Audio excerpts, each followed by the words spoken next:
কবরটা কি হবে জানেন?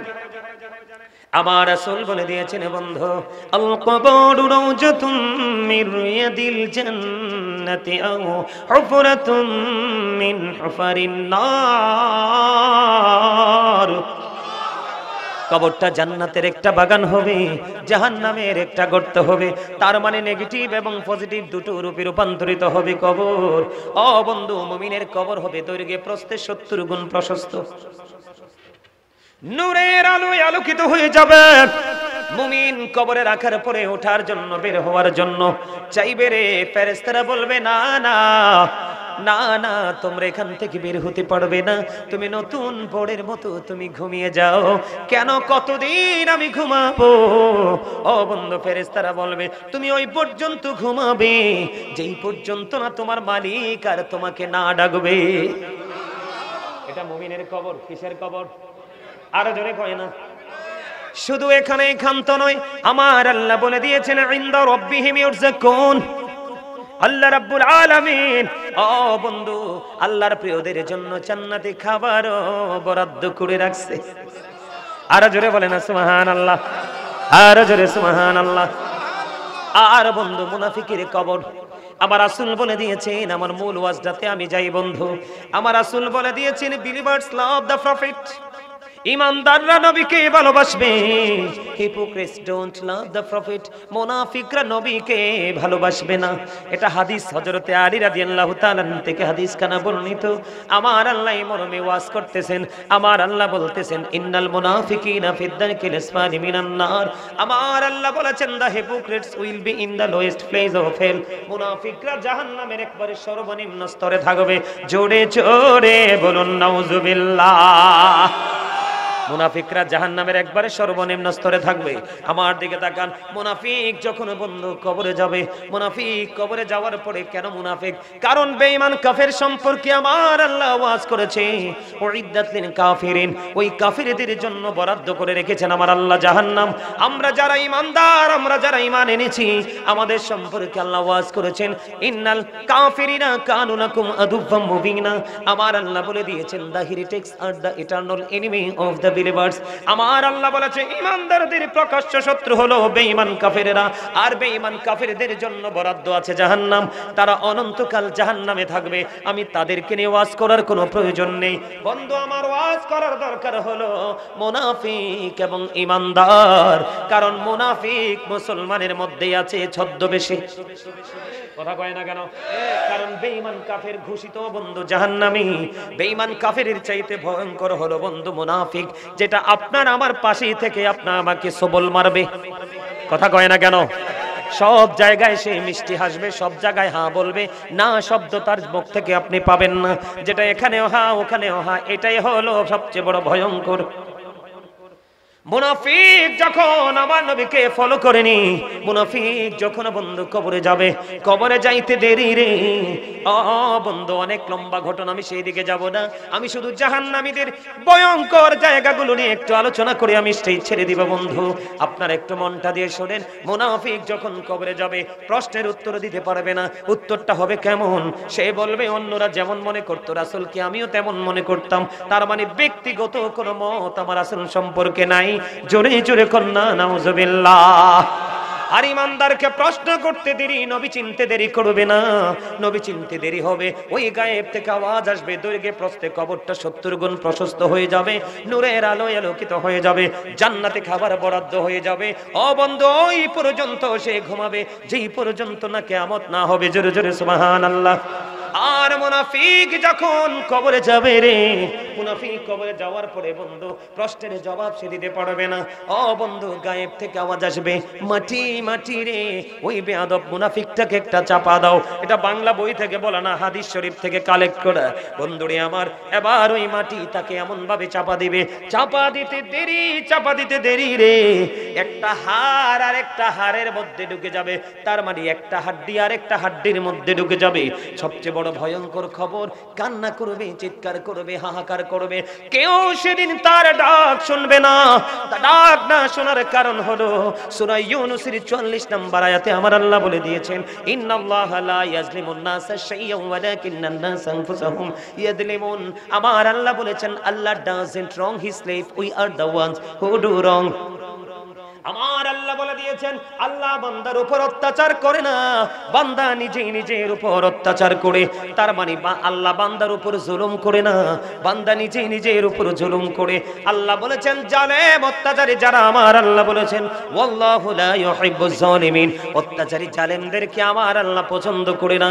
ও বন্ধু, শুধু এখানে ক্ষান্ত নয়, অত্যাচারী জালেমদেরকে আমার আল্লাহ পছন্দ করে না। আল্লাহ বলেছেন, ওমানিজ জালিমিনা মিন আনসার, জালেমরা যখন বিপদে পড়ে, অত্যাচারীরা যখন বিপদে পড়ে, আমার আল্লাহ তাদের জন্য কোনো সাহায্যকারীও রাখে না। এটা কবর থেকেই শুরু হয়ে যাবে, দুনিয়ার মধ্যেও হবে। কবরে যাইতে দেরি রে, কবরে যাইতে দেরি, মাটি তাকে চাপা দিবে, চাপা দিতে দেরি একটা হাড় আর একটা হাড়ের মধ্যে ঢুকে যাবে, কান্না করবে, চিৎকার করবে, যন্ত্রণায় পাগল পারা হয়ে যাবে। ওই যে আমার আল্লাহ বলে দিয়েছেন, তারা যখন বিপদে পড়বে, আল্লাহ তাদের জন্য কোনো সাহায্যকারী রাখেনি। সবচেয়ে বড় ভয়ঙ্কর, এই দুনিয়ার মধ্যে আপনি বিপদে পড়লে কোনো সাহায্যকারী পান, অভাবে পড়লে কেউ না কেউ আপনাকে কোনো হেল্প করে। আপনি অসুস্থ হলে ডাক্তারের কাছে নিয়ে যাওয়ার জন্য কেউ না কেউ ছুটে আসে, বিপদের প্রতিকূল অবস্থাকে অনুকূলে আনার জন্য মানুষ পাগল পাড়া হয়ে যায়। বন্ধু বড়রা, আদ্রাবাসী, আমার ভাই, আমার বাবা গো, আমি আমার মা বোনদেরকে ডেকে ডেকে বলছি, হৃদয়ের জানালা খুলে তোমরা সবাই শুনো।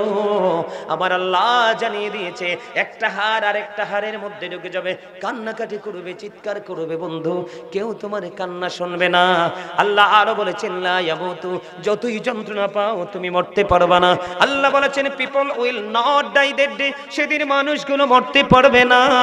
আমার আল্লাহ বলেছেন, ফিহা ওয়ালা ইয়াহইয়া, people will not be able to life that day, সেদিন মানুষগুলো বাঁচতেও পারবে না।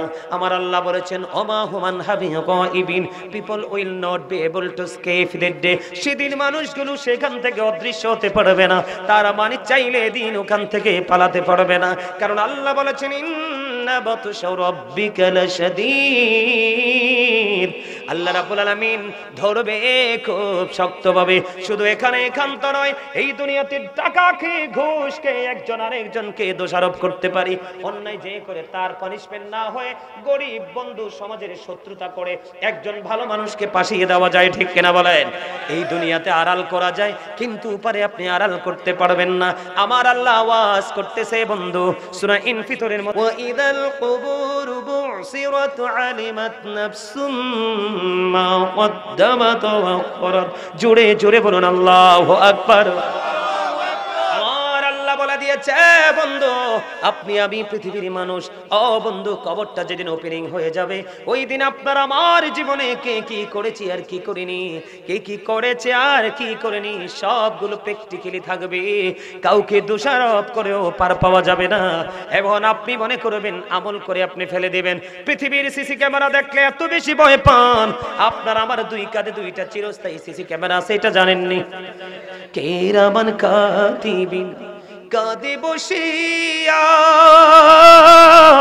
সকল কর্ম লিখিতেছে হুকুমনিয়া, আল্লাহর হুকুমনিয়া, 40 কদম হাঁটিয়া আসবিরি সজন, মুনকারে নাকির হাজির হইবে রে তখন, ঠিক না ঠিক? এমনি করে করে বন্ধু জাহান্নামীদের কবর থেকে আযাব শুরু হয়ে যাবে। আমি আপনাদেরকে একটুখানি মনে করিয়ে দেই, জাহান্নামীদের আযাব কত ভয়ঙ্কর হবে। এই বড়রা, আদ্রাবাসী, তোমরা হৃদয় উজাড় করে শোনো, হৃদয়ের জানালা করে শোনো। বন্ধু, দুনিয়াটা তুমি যেমনি চেমনি তুমি উপভোগ করতে পারবা, ও পারটা কি তুমি যেমনি চেমনি উপভোগ করতে পারবা না। আমি তোমাদেরকে বলে দেই বন্ধু, তুমি যে অন্যায় অপরাধ করেছো, তোমার জন্য খাবার বরাদ্দ আছে। ওই খাবারটার নাম হলো বন্ধু জাক্কুম। কে জাক্কুম? এত ভয়ঙ্কর, এত বিষাক্ত ফল, কাঁটাযুক্ত ফল, এটা তো বিষাক্ত, এই মুহূর্তে যদি বড় আদ্রার জমিনে যদি একটা ফোঁটা জাক্কুম পড়ে, এই বড় আদ্রার জমিনে যদি একটা ফোঁটা জাক্কুম পড়ে, গোটা পৃথিবীর মাটি বন্ধ বিষাক্ত হয়ে যাবে। কিয়ামত পর্যন্ত এই পৃথিবীতে কোনো শস্য জন্ম হবে না। এই বিষাক্ত ফল, যেই বিষাক্ত ফল এই বড় আদ্রার জমিনে পড়লে যদি আমেরিকার জমিনও বিষাক্ত হয়ে যায়, লন্ডনের জমিনও বিষাক্ত হয়ে যায়, কানাডার জমিনও বিষাক্ত হয়ে যায়, অস্ট্রেলিয়ার জমিনও যদি বিষাক্ত হয়ে যায়, ও বন্ধু গোটা পৃথিবীর মাটি যদি বিষাক্ত হয়ে যায়, ও বন্ধু এই বিষাক্ত খাবার কি খাইতে পারবেন? কথা বলেন না, খাইয়া কি জারতে পারবেন? কিন্তু আপনি খাবেন না। আপনি যদিও বলেন আপনার কর্মটা এমন করেছেন সারা জীবন আপনি এটা খাইতেই হবে, মাস্ট বি। কিন্তু এই যে একটু আগে বললাম, বাঁচতেও পারবেন না, মরতেও পারবেন না, ওখান থেকে পালাতেও পারবেন না। শুধু এখানে এটা কোরআন থেকে প্রমাণিত বন্ধু, শুধু এখানে একান্ত নয়, শুধু এখানে একান্ত নয়, হাদিস শরীফের মধ্যে এসেছে, আপনার আমার প্রাণের রাসূল তিনি বলে দিয়েছেন, ও আমার উম্মত, ও বড় আদ্রার উম্মত, গোটা পৃথিবীর আমার ভাই, আমার বাবা, আমি আমার মা, আমি আমার বোনদেরকে ডেকে ডেকে বলবো, হৃদয় খুলে শোনো, হাদিস শরীফের মধ্যে এসেছে জাহান্নামীদের সাজা, জাহান্নামীদের রাজা বড় ভয়ঙ্কর। আরেকটা পাইলাম হাদিস শরীফের দিকে নজর দিয়ে, ও বন্ধু, সেটার নাম হলো তিনাতুল খাবাল। কে? ইয়া রাসূলুল্লাহ, ইয়া হাবিবাল্লাহ, নবী গো, এই তিনাতুল খাবালটা কি? আমার রাসূল বললেন এটা আরেকটা জাহান্নামীর নিংড়ানো রক্তপুঞ্জ অথবা ঘাম। নাউজুবিল্লাহ বলবেন না? আরো জোরে বলেন। গামের গন্ধ যদি লাগে আমরা কারো পাশে বসি না। গামের গন্ধ যদি লাগে আমরা কি করি না, পোশাকটা দ্বিতীয়বার আর পরি না। আমার রাসূল বলেছেন তুমি যদি জাহান্নামী হও, তোমার কর্ম ভালো ছিল না, তোমার জন্য জাহান্নামেও খাবার বরাদ্দ।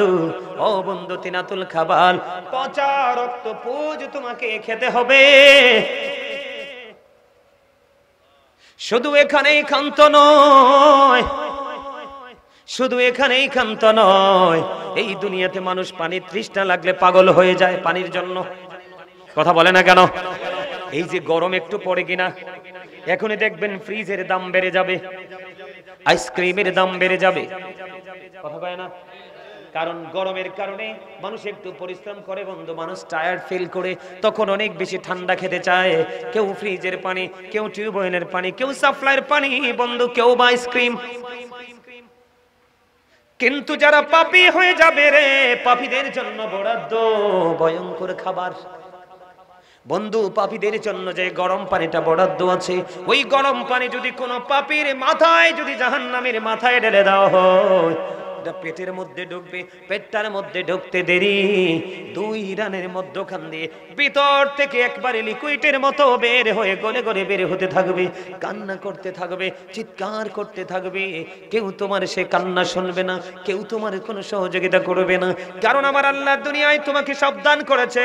আল্লাহ বলেছেন ওমানিস জালিমিনা মিন আনসার, জালেমদের কোনো সাহায্যকারী নাই, জালেমদের কোনো হেল্পার নাই। তারা যখন বিপদে পড়বে তাদেরকে সাহায্য করার জন্য কেউ এগিয়ে আসবে না। নাউজুবিল্লাহ বলবেন না? আরো জোরে বলেন না নাউজুবিল্লাহ।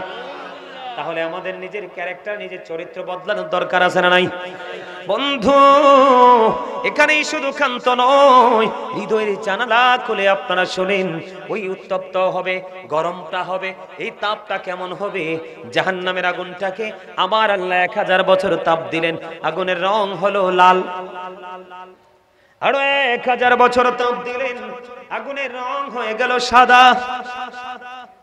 আরো 1000 বছর তাপ দিলেন, আগুনের রং হয়ে গেল বন্ধু কালো। ও বন্ধু, আগুনের রং হয়ে গেছে কালো রে।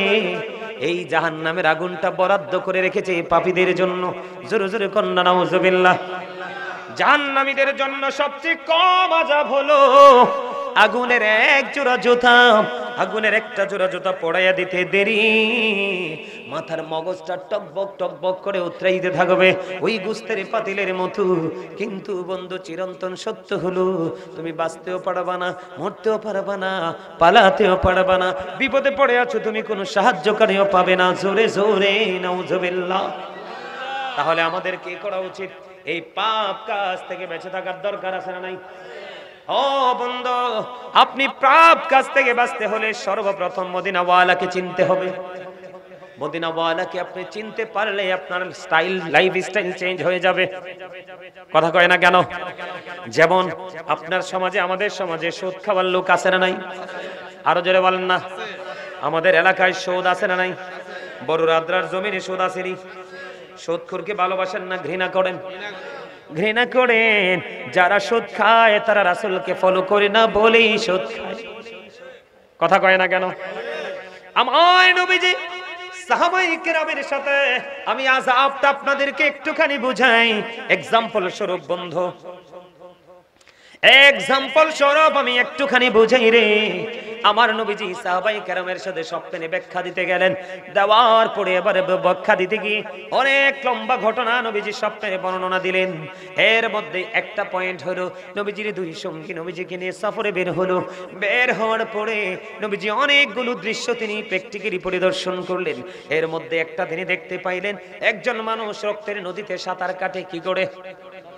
রক্তের নদীতে সাঁতার কেটে কেটে বন্ধু তিনি কুলে আসতে চায়, কিন্তু নবীজি দেখতে পাইলেন আরেকজন পাড়ের মধ্যে দাঁড়িয়ে আছে। যেই লোকটি কুলে আসতে চায়, সে আসতে চাইলেই তাকে পাথর মারে, আসতে চাইলেই তাকে পাথর মারে। এবার আমার নবীজি এই দৃশ্য পরিদর্শন করার পরে ফিরে আসার সময় আমার নবীজি এবার প্রশ্ন করলেন সঙ্গী ফেরেশতাদেরকে, তোমরা বলে দাও এই লোকটাকে।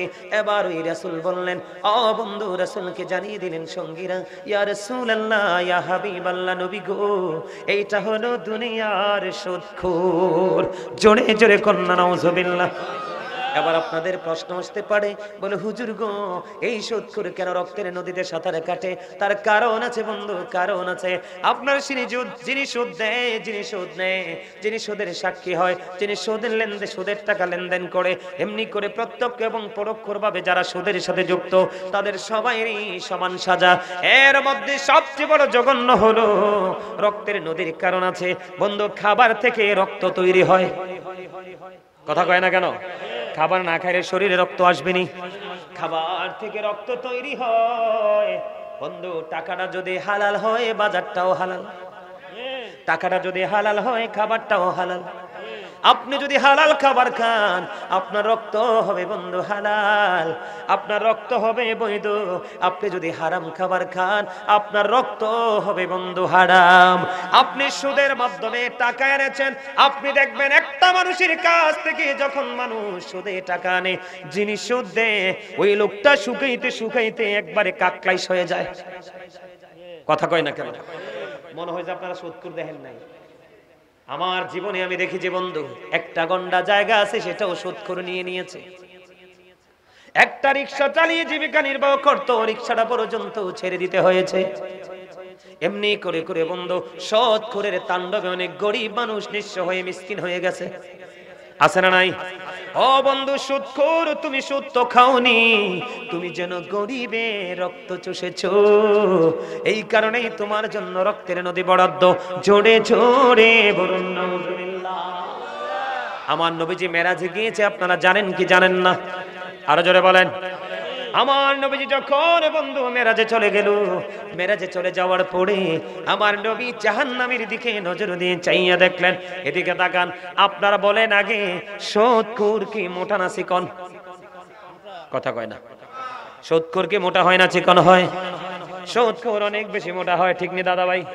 আমার নবীজি বন্ধু যখন তিনি ওই জাহান্নাম মেরাজের রাত্রিতে পরিদর্শন করলেন, পরিদর্শন করার সময় আমার প্রাণে নবী দেখতে পাইলেন এক একটা মানুষের পেট এক একটা ঘরের মতো বড় বড়।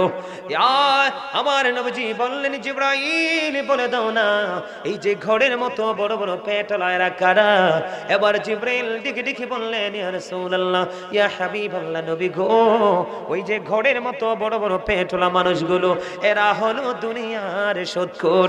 এবার আমার নবীজি ডেকে ডেকে বললেন, ওই তোমরা নজর দিয়ে চাইয়া দেখো, ওই যে বড় পেট, তার পেটটা একটা ঘরের মতো বড়। আমার নবীজি বললেন, তার পেটটার দিকে নজর দিয়ে চাইয়া দেখো, তার পেটের মধ্যে সাপ আর বিচ্ছু দেখা যায়। জোরে জোরে কন্যা নাউজুবিল্লাহ, আরো জোরে, আরেকটু মহব্বতে। এবার সুদখোরকে সমর্থন করে আছে না নাই? কথা বলে না? 500টা টাকার জন্য বাজারের দিন একটা ব্যাগ বাজার করে দিবে এই জন্য, গরু বাটা দিয়েছে একটা বাঘ গোস্ত কিনে দিবে এই জন্য, অথবা অন্য কোনো সুবিধা তার পেতে পারে, ঠিক কিনা বলে? আমার রাসূল জানিয়ে দিয়েছে হাদিস শরীফের মধ্যে এসেছে, বন্ধু তুমি একজন মানুষকে জানো তুমি জালেম, সেই মানুষের হক নষ্ট করে, মানুষের সম্পদ লুটে নিয়ে খায়, মানুষের ফসল চুরি করে নিয়ে খায়, এমন তুমি দেখেছো সেই ভূমিদস্যু জায়গা দখল করে নিয়ে যায়, তুমি দেখেছো আরেকজন মানুষ বন্ধু সুদ খায়, এত অত্যাচারী দেখার পরেও বন্ধু তুমি যদি তাকে দুনিয়ার স্বার্থের জন্য, লোভের জন্য যদি তাকে সমর্থন করে থাকো, আমার রাসূল জানিয়ে দিয়েছে জালেমকে জেনে বুঝে যে সমর্থন করলো সে যেন মুসলমান থেকে খারিজ হয়ে গেল, সে আর মুসলমান রইল না। সুবহানাল্লাহ নি কয়? নাউজুবিল্লাহ, সুবহানাল্লাহ। এবার আসেন সবচেয়ে বড় ভয়ঙ্কর যে তথ্য, যেই ব্যক্তি সুদের মাধ্যমে 1 টাকা উপার্জন করলো সে যেন তার মায়ের সাথে 36 বার যেন জিনা করলো। আর জোরে কন্যা নাউজুবিল্লাহ। সুদখোরের কৌশল যদি জানেন আপনারা অবাক হয়ে যাবেন। মহিলার কাছে যদি কেউ টাকা হাওলাত চায়, কয় বুবু হারামও তো নাই, যদি কয় বুবু গো একটুখানি তোমাকে মাস শেষে একটু সুদের টাকা দিব, এবার দেখবেন লাখ টাকারও অভাব হবে না। কথা কয় না কেন? মুরব্বির কাছে আপনি টাকা হাওলাত চান, ছেলে কয়েকটা বাইরে আছে অথবা পিতৃ সম্পত্তি থেকে যে ধনী, হাওলাত চাইলে দিবে না, আপনি সুদ চাইতে দেরি, টাকার কোনো কমতি হবে না, কারণ আপনি যদি সুদ তা থেকে নেন এটা চক্রবৃদ্ধি হারে বাড়তে থাকবে, এটা বাড়তে বাড়তে বাড়তে বাড়তে বন্ধু আপনার ভিটার কাজ পর্যন্ত চলে যাবে। আমাদের সমাজে এমন বুজুর্গ লোক আছে নামাজও পড়ে সুদও খায়, নামাজ পড়ে মিশা কথাও কয়, নামাজ পড়ে মা বাবারে কলিজায় আগুন দে। আরো জোরে কোন? তুই এডিনেস কীর্তি সুন্দর লাগে তোর কাছে কান রে, তুই এত দাম রাখা, এডি দরকার আছে, ফুটছে সুন্দর লাগে। আমার কথা বুঝতে পারছে? আরো জোরে একটু মহব্বতে। খায় না? আল্লাহ সূরা আনকাবুতের মধ্যে বলেছেন, ইন্নাস সালাতা তানহা আনিল ফাহশাই ওয়াল মুনকার, নামাজ মানুষকে খারাপ কাজ থেকে বাঁচায় রাখে। তার মানে নামাজ পড়ার পরেও যিনি সুদ খায়, নামাজ পড়ার পরেও যিনি পরনিন্দা করে, নামাজ পড়ার পরেও মিথ্যা কথা বলে, নামাজ পড়ার পরেও বন্ধু গীবত করে, বন্ধু অন্যান্য অপরাধের সাথে যে যুক্ত, আপনি মনে করবেন তার নামাজ আল্লাহর দরবারে কবুল হয় না। কথা কি বুঝে আসছে? তাহলে কি করতে হবে? সাজা তো খুব ভয়ঙ্কর অপেক্ষা করতেছে। জিফুতো কাজে লাগতো না, সম্পদও কাজে লাগতো না, চাইলে দৌড় দিয়ে বের হতে পারবেন না, আল্লাহ কইছে ধরবে খুব শক্ত পাবে। তো কি করবেন এখন? আপনার একটা কাজ করণীয়, সেই কাজটা হলো হক্কানি আলেমদের সাথে প্রেমের ডুরি লাগাবেন। কি করবেন? আরো জোরে। হক্কানি আলেমদের সাথে, আল্লাহর ওলিদের সাথে প্রেম লাগাবেন। তার সাথে যদি আপনি প্রেম লাগাতে পারেন, আপনার জীবন থেকে অন্যায় দূরে চলে যাবে, যত ভালো কাজ আপনার কাছে এগিয়ে আসবে। ঠিক না ঠিক? আরো জোরে বলেন, আর একটু মহব্বতে, আরো জোরে। কথা বুঝতে পারছেন? আমি নেমে যাবো তো, আর আলোচনা করবো না।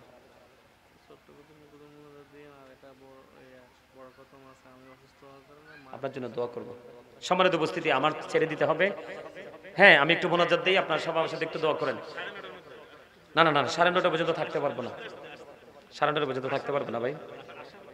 আচ্ছা, আমি একটু দোয়া করি আগে, তারপরে এরপরে 2-1টা গজল গাইব। গজল গাইতা আদিয়ে দিতে হইব, পকেটে আদি আছে নি?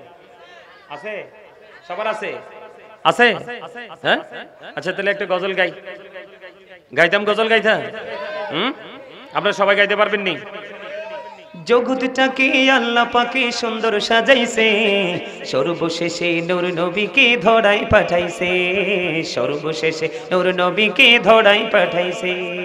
জগৎটাকে আল্লাহ পাকে সুন্দর সাজাইছে, সর্বশেষে নূর নবীকে ধরাই পাঠাইছে, সর্বশেষে নূর নবীকে ধরাই পাঠাইছে। নবীকে আল্লাহ আপন নূরে সৃষ্টি করেন সবার আগে। কথাগুলো খেয়াল করেন, আমার নবীর মর্যাদা। ও নবীকে আল্লাহ আপন নূরে সৃষ্টি করে সবার আগে, পাঠাইয়া সবার পরে সম্মান দেখাইছে, পাঠাইয়া সবার পরে সম্মান দেখাইছে, সর্বশেষে নূর নবীকে ধরাই পাঠাইছে, সর্বশেষে নূর নবীকে ধরাই পাঠাইছে। তোর মোবাইল ঢুকাইছিস কি লাগা? তোরে কইছি যে পাবলিকটি নিস না, এটা সুন্দর হইছে না? জগৎটাকে আল্লাহ পাকে সুন্দর সাজাইছে, সর্বশেষে নূর নবীকে ধরাই পাঠাইছে। ওমা কথা কর না, গজলের কথাগুলো কত সুন্দর খেয়াল করছে। সর্বশেষে নূর নবীকে ধরাই পাঠাইছে, সবুজ রঙে জমিনটারে সাজায় আছি সুন্দর করে, বলের সবুজ রঙে জমিনটারে সাজায় আছি সুন্দর করে, আকাশেতে মিটি মিটি তারা ঝুলাইছে, আকাশেতে মিটি মিটি তারা ঝুলাইছে, সর্বশেষে নূর নবীকে ধরাই পাঠাইছে, সর্বশেষে নূর নবীকে ধরাই পাঠাইছে। জগৎটাকে আল্লাহ পাকে সুন্দর সাজাইছে, জগৎটাকে আল্লাহ পাকে সুন্দর সাজাইছে, সর্বশেষে নূর নবীকে ধরাই পাঠাইছে, সর্বশেষে নূর নবীকে ধরাই পাঠাইছে। মারহাবা। কথাগুলো খেয়াল করছেন? এই কথার মানে কি জানেন? I am from the light of Allah and everything has been created from my light. আমি আল্লাহর নূর থেকে, সৃষ্টির সব কিছু আমার নবীর নূর মোবারক থেকে। জোরে জোরে কয় না সুবহানাল্লাহ? আরে আরো জোরে বলেন সুবহানাল্লাহ। আরে আমার সাথে আরেকটা গজল গান। নবী নবী বলে হায়, কেঁদে কেঁদে দিন যায়, পাইনি দিদার ধমে, লাখো সালাম কুদুমি নবী, লাখো সালাম কুদুমি নবী, লাখো সালাম কুদুমি। নবী নবী বলে হায়, কেঁদে কেঁদে দিন যায়, পাইনি দিদার ধমে, লাখো সালাম কুদুমি নবী, লাখো সালাম কুদুমি। সোনার মদিনায় লুকিয়ে আছো গো, দেখতে না পাই নয়নে, ও গো দেখতে না পাই নয়নে, দয়ারি নজরে চাও, গোলামির দেখা দাও, দয়ারি নজরে চাও, গোলামের দেখা দাও, ধন্য করো জনমে, লাখো সালাম কুদুমি নবী, লাখো সালাম কুদুমি। আপনারা বড়ুরার মানুষ তো আশিকে রাসূল, আপনারা নবী প্রেমিক, ওলি প্রেমিক, ঠিক কিনা? না আপনাদের আওয়াজ দিয়ে আসে না? এই যে লাখো সালাম কদমে আপনারা সবাই যদি মিলাইতেন কত মজা হইতো না? মজা হইতো না? আপনারা কি মিলাইছেন? মানে মুখ বন্ধ করে রাখছেন কেন? জবানের হক আদায় করতে হবে। কথা কয় না কেন? আরো জোরে, জবানের হক আদায় করতে হবে কিনা? আরো জোরে। দে দে পাল তোলে দে, মাঝি হেলা করিস না, দে দে পাল তোলে দে, ছেড়ে দে নৌকায় আমি যাব মদিনা, ছেড়ে দে নৌকায় আমি যাব মদিনা। মক্কায় নবী এলো মা আমিনার ঘরে, হাসিলে হাজার মানি, কাঁদিলে মুক্তা ঝরে। দয়ালে মুর্শিদে যার সখা, তার কিসের ভাবনা, দয়ালে মুর্শিদে যার সখা, তার কিসের ভাবনা। আমার হৃদয়ে মাঝে কাবা নয়নে মদিনা, আমার হৃদয়ে মাঝে কাবা নয়নে মদিনা, দিদি পাল তোলে দে ছেড়ে দে নৌকায় আমি যাব মদিনা। মারহাবা। আল্লাহ আমাদের সবাইকে মানে ইসলামী জিন্দেগি দান করুন, সকলে বলুন আমিন। আল্লাহুম্মা আমিন। রব্বানা যালামনা আনফুসানা ওয়া ইল্লাম তাগফির লানা ওয়া তারহামনা লানাকুনান্না মিনাল খাসিরিন। রব্বানা লা তুযিগ কুলুবানা বা'দা ইয হাদাইতানা ওয়া হাব লানা মিন লাদুনকা রাহমা ইন্নাকা আনতাল ওয়াহ্হাব। ইয়া রাব্বাল আলামিন, আজকের মাহফিল কমিটির পক্ষ থেকে আল্লাহ যারা আজকে আয়োজন করেছেন তাদের সকলের পক্ষ থেকে, মানিক ভাই ওনার পক্ষ থেকে তিনি দোয়া চেয়েছেন, আল্লাহ ওনাকে তুমি কবুল মঞ্জুর করে নাও। আল্লাহ সবাইকে তুমি কবুল মঞ্জুর করে নাও, সকলের জীবনের গুনাহগুলি মাফ করে দাও। আল্লাহ উনি পা ভেঙে ব্যথা পেয়ে অসুস্থ হয়ে বসে আছে, ইয়া রাব্বাল আলামিন মেহেরবানি করে ওনার পায়ের ব্যথাটা তুমি ভালো করে দাও, ওনার উপর খাস রহমত তুমি বর্ষণ করে দাও। আল্লাহ সকল বালা মুসিবত থেকে তুমি হেফাজত করে নাও। আজকের মাহফিলকে তুমি কবুল মঞ্জুর করে নাও। আজকের মাহফিলের উসিলায় আমাদের সবাইকে তুমি কবুল মঞ্জুর করে নাও। রব্বির হামহুমা কামা রব্বায়ানি সগীরা, রব্বির হামহুমা কামা রব্বায়ানি সগীরা। ইয়া রাব্বাল আলামিন, আজকের মাহফিলের শেষ পর্যন্ত আল্লাহ যারা আলোচক আছেন, আমার পাশে হযরত মাওলানা আল্লাহ মোবারক হোসেন জালালী সাহেব এসে উপস্থিত হয়েছেন, উনি সহ ওনার শ্রোতারা সহ আজকের এই মাহফিল কমিটি সহ সকলের উপর তুমি সেই খাস রহমত বর্ষণ করে দাও। তারা যেন শুরু থেকে শেষ পর্যন্ত আলোচনা শুনে আমল করে গুনাহ থেকে মুক্তি পেয়ে যেন বিদায় হতে পারে। রব্বির হামহুমা কামা রব্বায়ানি সগীরা। মরার আগে সোনার মদিনা তুমি দেখাইও, মৃত্যু দশার আগে জীবনের গুনাহগুলি মাফ করে দিও। যেদিন আখির বিছানায় শুইব, মৃত্যু দূত আমাদের সামনে এসে হাজির হবে, ওই কঠিন বিপদের দিনে প্রাণের নবীজির নুরানি চেহারা মোবারক দেখাইয়া দেখাইয়া আমাদের প্রত্যেকের জবানে ও কলবে জারি করে দিও মধুর কালিমাটুকু লা ইলাহা ইল্লাল্লাহ মুহাম্মাদুর রাসূলুল্লাহ সাল্লাল্লাহু আলাইহি ওয়াসাল্লাম। মাশাআল্লাহ, মারহাবা। সম্মানিত উপস্থিতি, আজকের নুরানি ইমানি জলসার প্রধান আলোচক হযরত মাওলানা গাজী সুলাইমান আল-কাদরী সাহেব অত্যন্ত প্রাঞ্জল ভাষায় আমাদেরকে ওয়াজ শুনিয়েছেন। আল্লাহ রাব্বুল আলামিন এই ওয়াজ শুনে আমল করার তৌফিক দান করুন, সকলে বলুন আমিন।